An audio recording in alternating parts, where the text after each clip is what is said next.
नमो भगवते वासुदेवाय नमो नमः। जय श्री कृष्णा। आप सभी भक्तगणों को पापाकुंशा एकादशी की अत्यंत हार्दिक शुभकामनाएं। पापाकुंशा एकादशी आश्विन मास के शुक्ल पक्ष की एकादशी को कहते हैं। इस एकादशी का महत्व स्वयं भगवान श्री कृष्ण ने धर्मराज युधिष्ठिर को बताया था। इस एकादशी पर भगवान पद्मनाभ की पूजा की जाती है। पाप रूपी हाथी को इस व्रत के पुण्य रूपी अंकुश से बेधने के कारण ही इसका नाम पापाकुंशा एकादशी हुआ है। इस दिन मौन रहकर भगवत स्मरण करने का विधान है। इस प्रकार भगवान विष्णु की आराधना करने से मन शुद्ध होता है तथा व्यक्ति में सद्गुणों का समावेश होता है। इस व्रत की विधि बहुत ही सरल है। इस एकादशी व्रत को धारण करने के लिए कुछ विशेष नियमों का पालन करना चाहिए। इस एकादशी व्रत का नियम पालन दशमी तिथि की रात्रि से ही प्रारंभ करना चाहिए तथा ब्रह्मचर्य का पालन भी जरूर करना चाहिए। एकादशी के दिन सुबह नित्य कर्मों से निवृत्त होकर साफ और स्वच्छ वस्त्र धारण करके भगवान विष्णु की शेष शैया पर विराजित प्रतिमा के समक्ष बैठकर अपने व्रत का संकल्प लेना चाहिए। इस दिन यथासंभव उपवास करें। उपवास में अन्न ग्रहण नहीं करना चाहिए। संभव न हो तो व्रती एक समय फलाहार कर सकता है। इसके बाद भगवान पद्मनाभ की पूजा संपूर्ण विधि विधान से करनी चाहिए। यदि व्रत करने वाला पूजन करने में असमर्थ हो तो पूजन किसी योग्य ब्राह्मण से भी करवाया जा सकता है। भगवान विष्णु को पंचामृत से स्नान कराना चाहिए। स्नान के बाद उनके चरणामृत को व्रती अपने और परिवार के सभी सदस्यों के अंगों पर छिड़के और उस चरणामृत का पान करे। इसके बाद भगवान विष्णु को गंध, पुष्प, धूप, दीपक, नैवेद्य इत्यादि पूजन सामग्री भी अर्पित करे। विष्णु सहस्त्र नाम का जाप एवं उनकी कथा भी इस दिन अवश्य सुने। रात्रि को भगवान विष्णु की प्रतिमा के समीप ही शयन करना चाहिए और दूसरे दिन यानी द्वादशी के दिन वेद पाठी ब्राह्मणों को भोजन कराकर दान दक्षिणा देकर उनका आशीर्वाद भी ग्रहण करना चाहिए। इस प्रकार पापाकुंशा एकादशी का व्रत करने से दिव्य फलों की प्राप्ति होती है। तो चलिए आज की वीडियो में हम सुनते हैं पापाकुंशा एकादशी की व्रत कथा। मित्रों, प्राचीन काल में विंध्य पर्वत पर क्रोधन नामक एक महाक्रूर बहेलिया रहता था। उसने अपनी संपूर्ण जिंदगी हिंसा, लूटपाट, मद्यपान तथा मिथ्या भाषण में लगा दी। जब जीवन का अंतिम समय आया तब यमराज ने अपने दूतों से कहा कि वे क्रोधन को लेकर आएं। यमदूतों ने क्रोधन को बताया कि कल तेरा अंतिम दिन है। अब मृत्यु के भय से भयभीत वह बहेलिया महर्षि अंगिरा की शरण में उनके आश्रम जा पहुंचा। महर्षि ने उसके अनुनय विनय से प्रसन्न होकर उस पर कृपा करके उसे अगले दिन ही आने वाली आश्विन शुक्ल एकादशी का विधि पूर्वक व्रत करने की सलाह दी। इस प्रकार वह महापात की व्याध पापाकुंशा एकादशी का व्रत पूजन कर भगवान विष्णु की कृपा का पात्र बन गया और भगवान विष्णु की कृपा से वह मृत्यु के बाद विष्णु लोक को गया।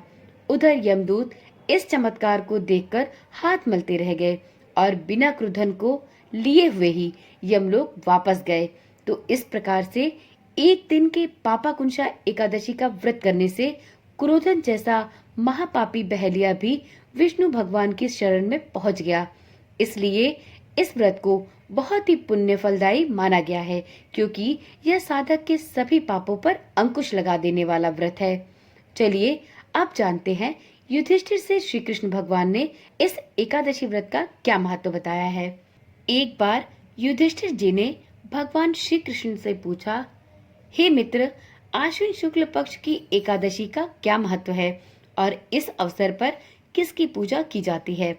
इस व्रत का क्या लाभ है? युधिष्ठिर जी की मधुर वाणी को सुनकर गुणातीत श्री कृष्ण भगवान बोले, हे कुंती नंदन, आश्विन माह के शुक्ल पक्ष की एकादशी को पापाकुंशा एकादशी के नाम से जाना जाता है।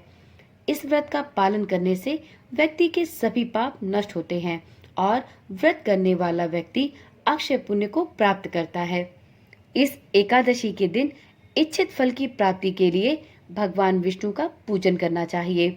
इस पूजन के द्वारा मनुष्य को स्वर्गलोक की प्राप्ति होती है।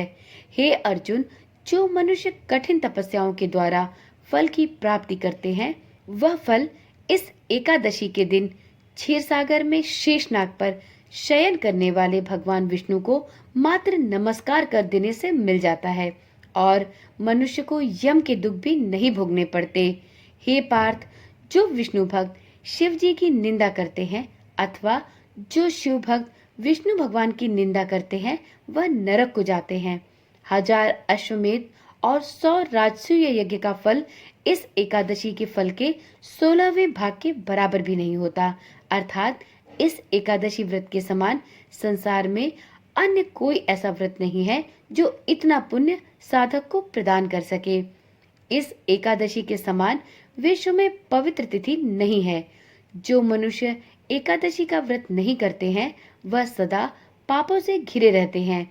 जो मनुष्य किसी कारणवश केवल इस एकादशी का भी उपवास करते हैं, उन्हें जीवन के अंत के बाद यम के दर्शन नहीं करने होते। इस एकादशी के व्रत को करने से मनुष्य को निरोगी काया तथा सुंदर स्त्री और धन धान्य की प्राप्ति होती है और मृत्यु के बाद वह बैकुंठ लोक को जाता है। जो मनुष्य इस एकादशी के व्रत में रात्रि जागरण करता है, उसे सहज ही स्वर्ग की प्राप्ति हो जाती है। इस एकादशी के व्रत करने वाले सभी साधकों के मातृपक्ष के 10 पुरुष, पितृपक्ष के 10 पुरुष तथा स्त्री पक्ष के 10 पुरुष भगवान विष्णु का रूप धरकर एवं सुंदर आभूषणों से परिपूर्ण होकर विष्णु लोक को जाते हैं। जो मनुष्य आश्विन माह के शुक्ल पक्ष की पापाकुंशा एकादशी का विधान पूर्वक उपवास करते हैं, उन्हें विष्णु लोक की प्राप्ति स्वतः ही हो जाती है। इसी प्रकार से जो मनुष्य एकादशी के दिन अपने सामर्थ्य के अनुसार इन 7 वस्तुओं में से कोई भी एक वस्तु का दान करते हैं, वह यम के दर्शन कभी नहीं करते। इन 7 वस्तुओं में भूमि, गौ, अन्न, जल, खड़ाऊं, वस्त्र और छत्र है। इन सभी वस्तुओं में से आप अपने सामर्थ्य के अनुसार किसी एक वस्तु का दान भी करते हैं, तो आपको विष्णु भगवान की कृपा स्वतः ही प्राप्त होती है और मरने के बाद उसे कभी भी यम या यमलोक के दर्शन नहीं करने पड़ते। दरिद्र मनुष्य को भी यथाशक्ति इस एकादशी तिथि पर कुछ दान देकर कुछ पुण्य अवश्य अर्जित करने चाहिए। जो मनुष्य तालाब, बगीचा, धर्मशाला, प्याऊ इत्यादि बनवाते हैं, उन्हें नरक के कष्ट नहीं भोगने पड़ते। वह मनुष्य इस लोक में निरोगी, दीर्घायु वाले पुत्र तथा धन धान्य से परिपूर्ण होकर सुख भोगते हैं और अंत में स्वर्ग लोक को जाते हैं। भगवान श्री हरि की कृपा से उनकी दुर्गति कभी नहीं होती। पापाकुंशा एकादशी के दिन भगवान विष्णु की श्रद्धा और भक्ति भाव से पूजा तथा ब्राह्मणों को उत्तम दान व दक्षिणा अवश्य देनी चाहिए। इस दिन केवल फलाहार ही करना चाहिए। इससे शरीर स्वस्थ एवं मन हल्का रहता है। इस एकादशी के व्रत करने से भगवान विष्णु समस्त पापों को नष्ट करते हैं और आपके आने वाली 7 पीढ़ियों के कष्ट भी दूर करते हैं। अर्थात यह एकादशी आपके और आपके संपूर्ण परिवार के पापों का नाश करती है, उस पर अंकुश लगाती है। जनहितकारी निर्माण कार्य प्रारंभ करने के लिए यह एक उत्तम मुहूर्त भी होता है। इस दिन व्रत करने वालों को भूमि, गौ, जल, अन्न, छत्र, उपान्ह और वस्त्र का दान अवश्य करना चाहिए। तो एक बार प्रेम से बोलिए शिव विष्णु भगवान की जय, एकादशी माता की जय।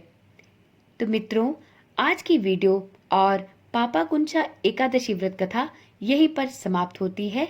कल मिलते हैं एक नई वीडियो, एक नई जानकारी के साथ। तब तक के लिए ओम नमः शिवाय, जय श्री कृष्णा, राधे राधे।